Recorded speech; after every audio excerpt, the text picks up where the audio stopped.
Ngā luenga mata upu e lua, o le nganga pa ia ua fo ina mai, e to a tele ua lili wai i le atua.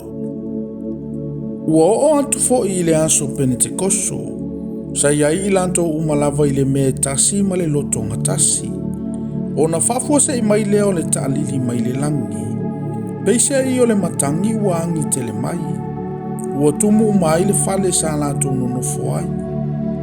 Ua ilo fo i lato o laulau whaiwa peise i o le afi, ua vaevaina, ua nofo i o lato urunga taitua tasi.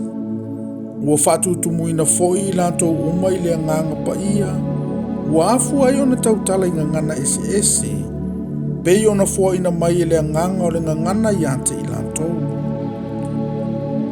Sano nofo i Jerusalema tangata i utaia e ua matatau i le atua, mai nuu malava o le larolangi. Ua langona fo ile nei taalili. O na whapatpota mai e ile o le motu o tangata, ua whememe ai. Ina ua taitasi ma whaalongo atu i ante i lantou. Ua tautala mai i lana lavanga ngana.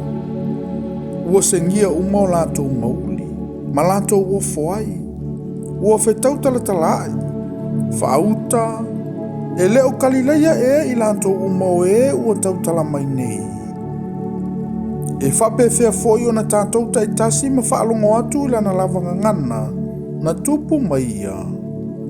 O patia, ma metai, ma elama, ma ilato ue no nofoi Mesopotania, ma Iutaia, ma Kapatokia, o Ipono ma Asia, o Ferukia ma Pafulia, o Aikupito ma Nuolipua, ua tua oi ma Kurene, o e ua maufo i mai Roma, o Iutaia ma e ua lotu mai, o Kereta ma Alapi, ua tātou whaalongo atu i ante i lantou o lo tautala mai i tātou lavanga ngana i vāvenga o le atua.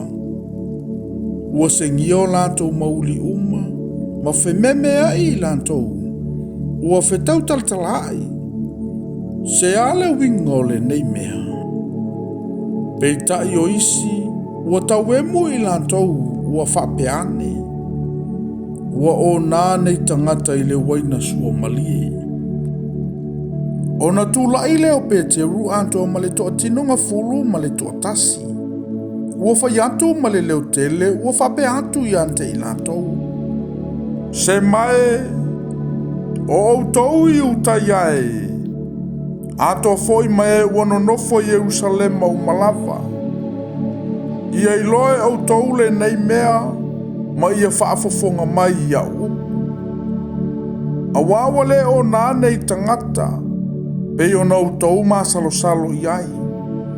Awao le itu aso e tolu le nei. A o le mea le nei ua whai mai ai e le profeta o Joelu. O na aso e ngata ai, o lo whape mai le antua. E ui na ulilingi whai lo wanganga i lunga o tangata umalava. O na profeta mai leo o tau watali ima o tau wafafine.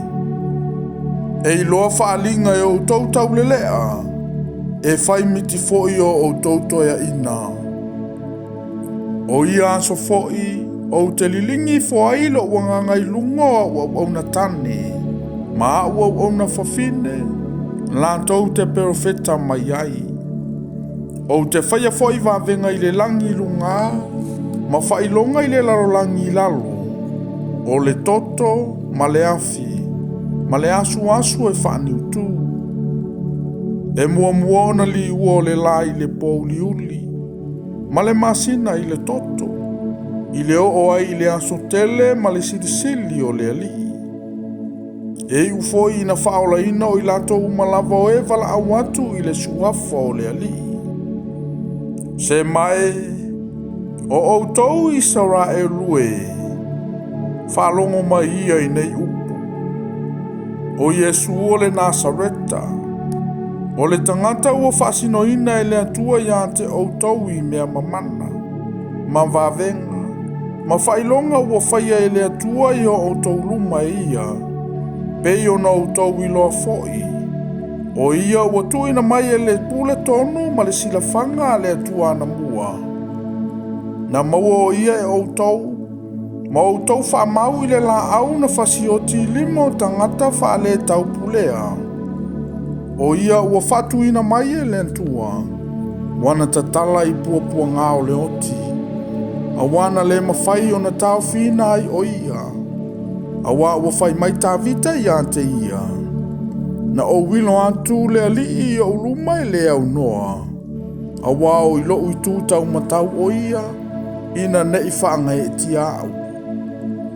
O le mea lea ua fiafia ai lo uloto. Ma oli ai lo ulau whaiva. E malolo ai fo i lo utino ma le whaatalitali. A wā e te letu ua au i le tuunga mau. E te letu atu fo i lo tangata pa ia i o i ai le pala. Ua e whailo mai a te au ala o le ola. E te whatumu mai a te au i le fia i o luma. Se mai, le au soe. Se yo matua whai atu i ante o tau i le tupunga o tā vita. Ua maliu o ia. Ua tanu mia foi. Ua ia i tātua ulo na tuunga maua o mai i o na pōnei.